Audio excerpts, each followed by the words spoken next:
안녕하세요. 올해로 결혼한 지 2년 차의 30대 여성입니다. 거짓말을 밥 먹듯 하는 시어머니한테 질려서 남편과 이혼했어요. 남편과는 같이 수험 생활을 하면서 알게 된 사이입니다. 저는 대학을 졸업하자마자 공무원 시험을 준비하기 위해 노량진에서 학원을 다니기 시작했는데 남편 또한 저와 같은 수험생 중 한 사람이었어요. 하지만 그때는 남편도 저도 목표한 바가 있었으니 어떻게 보면 공과 사를 확실히 구분하고 지냈습니다. 그냥 얼굴이 눈에 익으니 인사 정도만 주고받는 사이였죠. 하지만 제가 시험에 합격하고 남편이 제 연락처는 어떻게 알았는지 저한테 합격 축하한다며 문자를 보냈더라고요. 그리고 그 문자를 계기로 본격적으로 연애까지 하게 되었죠. 그런데 지금 생각해도 후회스러운 게 남편과 사귄 지 8개월 만에 제가 임신을 했어요. 결혼을 약속한 사이도 아니었고 그래서 매번 조심한다고 했는데 아무튼 저나 남편이나 본격적으로 사회생활을 시작한 지도 얼마 안 된 시점이었기에 임신 사실을 알았을 땐 마냥 기뻐수만은 없었네요. 하지만 남편은 마치 임신을 미리 예상이라도 했던 사람처럼 임신 사실을 듣자마자 시댁에 인사를 드리러 가는 일부터 모든 걸 일사천리로 진행시키더라고요. 그리고 그때는 제가 심적으로 놀라고 지쳤던 탓에 그냥 대부분의 일들을 남편이 하자는 대로 따라갔던 것 같아요. 애시당초 이미 생긴 아이를 지운다는 건 아예 생각하지도 않았거든요. 그런데 번갯불에 콩거 먹듯 결혼 준비가 다 끝나갈 무렵에서야 시부모님이 오랫동안 이혼한 사이셨다는 걸 알게 되었습니다. 처음에 인사를 드리기 위해 찾아갔던 시댁은 남편이 여행 사이트에서 일주일 정도 빌린 아파트였고 원래 어머님은 반지하에 아버님은 아예 다른 지역에서 가정을 꾸리고 살고 계시다대요. 사이좋은 두 분의 모습도 전부 다 남편이 간곡히 부탁드려 만들어낸 이미지에 불과했습니다. 정말이지 제가 겪은 모든 게 어디 드라마에나 나올 법한 이야기였더라고요.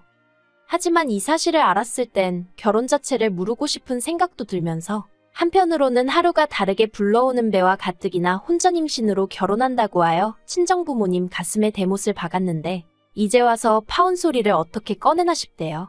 그리고 저는 그렇다 쳐도 저희 친정부모님의 얼굴에 먹칠을 하게 되는 것도 두려웠고 파혼을 해도 아이는 낳아야 하는데 그러면 싱글맘으로 살아야 하는데 정말이지 그 어떤 것도 도무지 엄두가 나지 않았죠. 무엇보다도 남편이 자기가 그렇게까지 하면서라도 저와 결혼을 하고 싶었던 건 저에 대한 사랑이 너무 커서 그런 거 아니었겠냐며 제발 자기를 이해해달라고 밤낮으로 전화와 문자로 비는 거예요. 그러니 제 입장에선 어떻게든 조금이라도 저한테 유리하게 좋은 쪽으로 생각하고 싶었던 것 같습니다. 그래서 더는 문제 삼지 않고 원래대로 결혼을 하게 된 거죠. 그런데 결혼을 하고 나니 시부모님이 이혼을 하셨다던가 가진 재산이 별로 없으시다던가 그런 건 문제도 아니더라고요. 더 큰 문제는 시어머니 그 자체였습니다.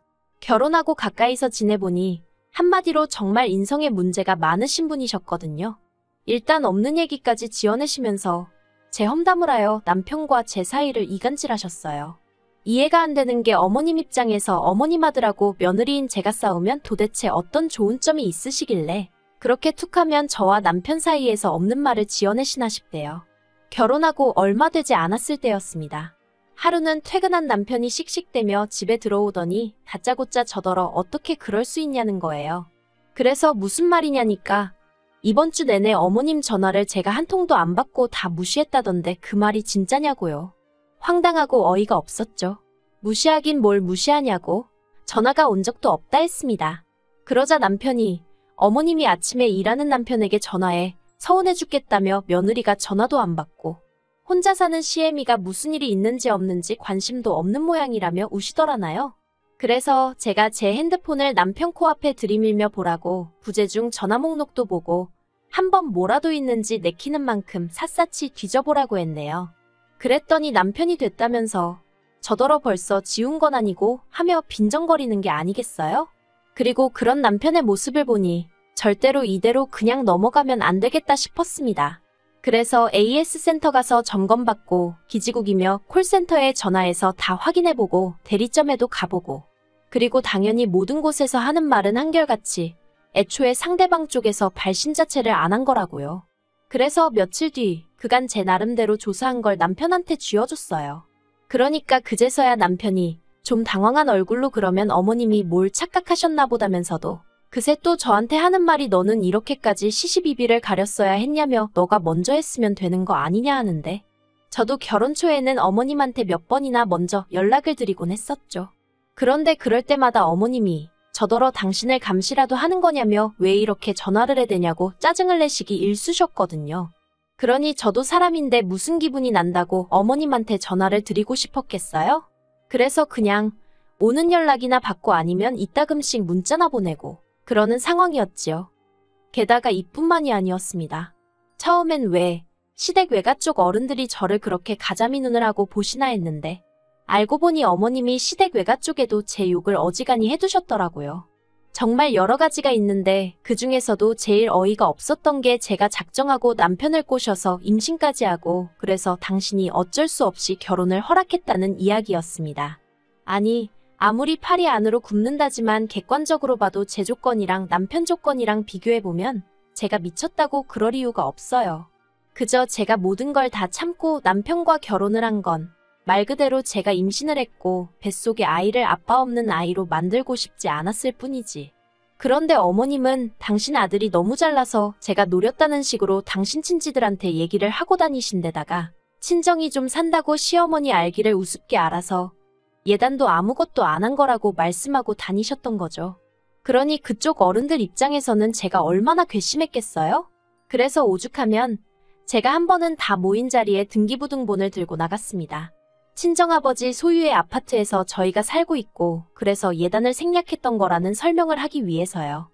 하지만 남편과 결정적으로 이혼을 결심하게 된 건 단지 저 정도의 이간질 때문만은 아니었습니다.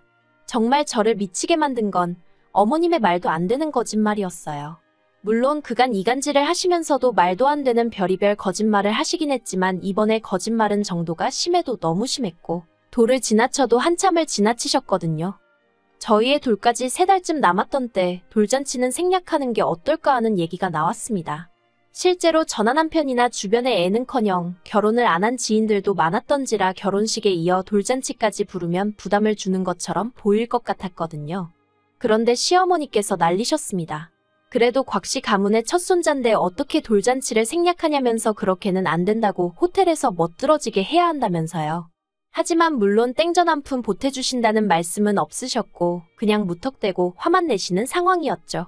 그래서 결국 지금 생각해보면 왜 그렇게까지 했는지 모르겠지만 나름대로 어머님을 어르고 달래어 호텔까지는 아니어도 적당한 장소를 빌려 돌잔치를 하는 것으로 이야기가 되었습니다.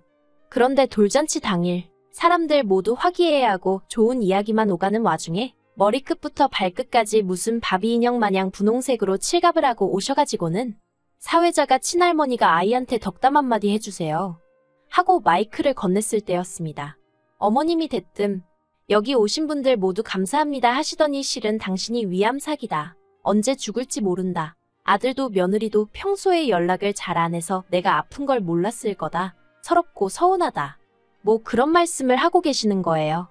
순식간에 분위기는 찬물이라도 끼얹은 듯 쥐죽은 듯 가라앉았고 사람들이 웅성거리기 시작했습니다. 그리고 어머님 형제분들은 저랑 남편더러 얼마나 연락을 안 하고 살면 지엄마가 죽어가는데도 모르냐면서 욕을 하기까지 했습니다. 저희 친정부모님도 당황하셔서는 진짜냐? 이게 어떻게 된 거냐? 너네 정말 몰랐냐? 하시고 순식간에 저희 정말 천하의 나쁜 놈들 부모도 몰라보는 페류나가 돼버렸어요. 그래서 돌잔치고 뭐고 제대로 마무리도 못 짓고 손님들 돌려보내고 하지만 아무튼 그때는 억울하고 당황스럽고 그런 것보다는 당장 어머님이 위암 사기라니 이를 어쩌나 하는 생각뿐이었죠. 그리고 바로 이튿날 제가 어머님더러 큰 병원에 가보자고 했어요. 어느 병원에서 진단을 받으신 건지 서울에 있는 대형 병원으로 한번 가보자고요. 그런데 어머님께서 곧 죽어도 병원은 안 간다며 버티시는 거예요. 어차피 곧 죽을 목숨인데 쓸데없이 무슨 병원이냐면서 대신 저랑 남편더러 당신 가는 날까지 말이나 잘 들으라나요?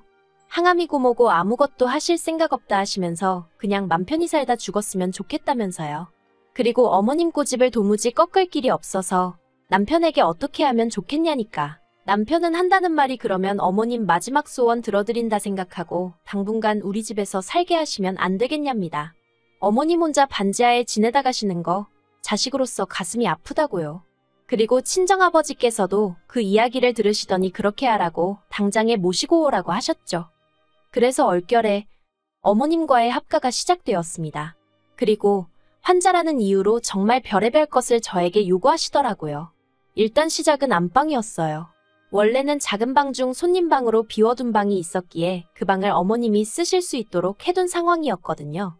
그런데 어머님이 작은 방을 한번 보시더니 화장실도 없고 창문도 작아 마음에 들지 않는다며 안방을 쓰고 싶다 하시대요. 그리고 남편도 저도 그런 어머님의 요구를 거절할 수 없었습니다. 본인 입으로 환자가 살면 얼마나 살겠냐는 소리를 하시니 그까짓 안방 못 내어드리겠나 싶었던 거죠. 하지만 그게 다가 아니었습니다. 당신은 환자라서 잘 먹어야 한다며 아침이고 저녁이고 할 것 없이 이거 드시고 싶다 저거 드시고 싶다. 모르는 사람이 봤으면 정말 저희 어머님이 무슨 애라도 가진 줄 알았을 거예요. 그러다 좀 이상한데 싶은 일이 있었으니 위 안 말기라면서도 병원은 곧 죽어도 안 가시던 어머님께서 하루는 몸이 영 안 좋다며 보약의 길 꺼내시는 거예요. 좀 황당했죠. 병원 치료는 안 받으시면서 웬 보약 타령이신가 해서요. 그래서 어머님 한약은 드셔도 되는 거냐 물어보려다가 보약을 핑계로 한의원이라도 모시고 가볼까 싶더라고요.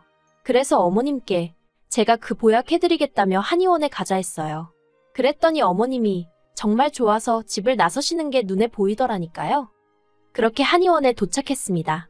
집 근처 한의원이 아닌 친정어머니와 절친한 친구분께서 하시는 한의원으로 저도 어려서부터 다니던 곳이었어요. 그리고 친정어머니 친구분이 어머님의 맥을 짚으셨는데 좀 갸웃하시는 눈치셨죠. 그래서 잠시 어머님이 자리를 비우신 사이에 사실은 하며 제가 어머님이 위암사기라는 말을 꺼냈습니다. 그랬더니 친구분도 하시는 말씀이 그렇지 않아도 네 엄마한테 들었다며 그런데 맥이 너무 좋다는 거예요.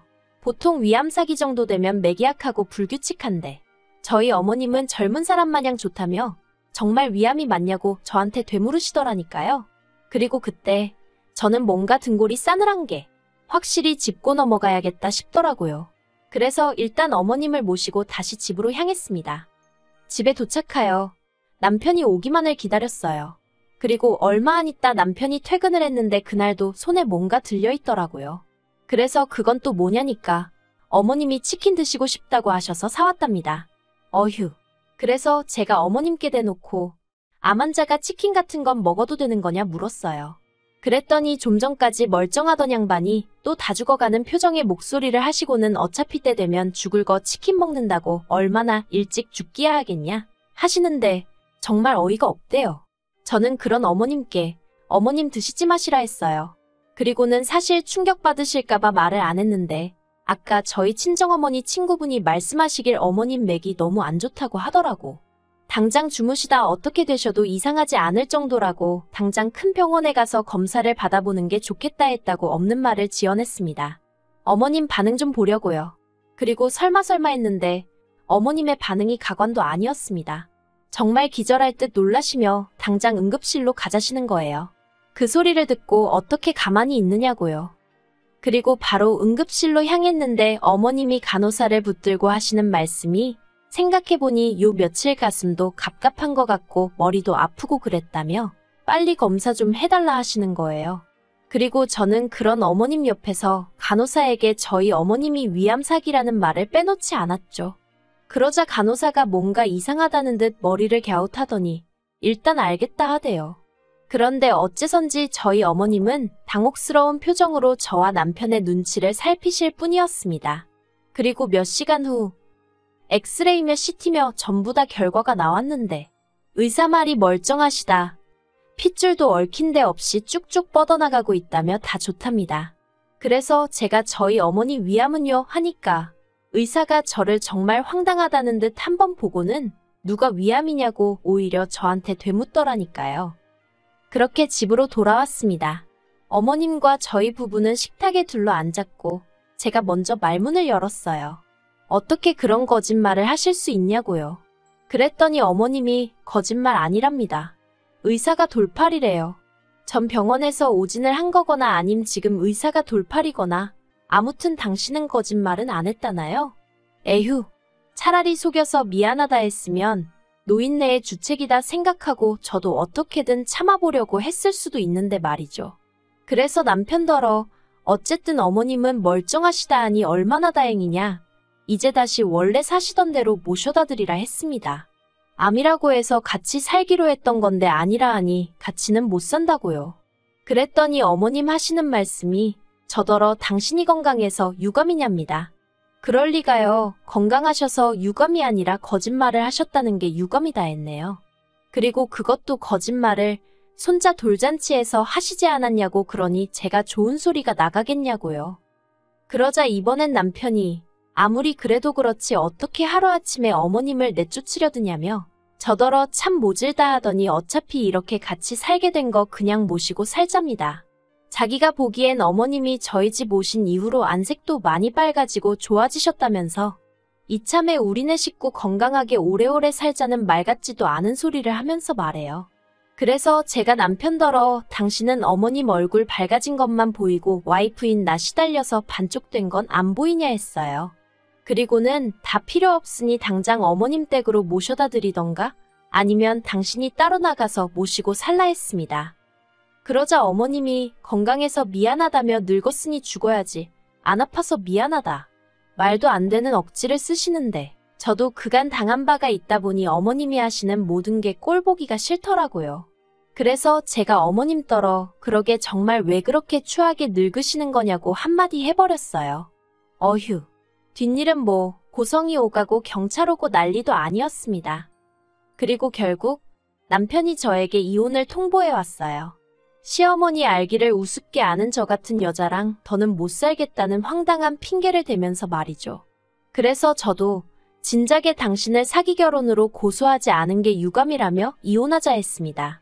그래도 남편이 마지막 양심인지 법적으로 싸워봤자 가능성이 없다는 걸 아는 건지 몇 푼 안 되는 재산 가지고 왈가왈부하려 들지는 않더라고요.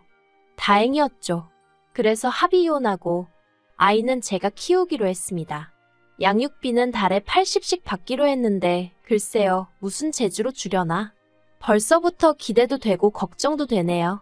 그래도 어느 쪽이건 간에 거짓말쟁이 할머니나 똥된장 구분 못하는 아빠랑 사는 것보단 행복하겠죠.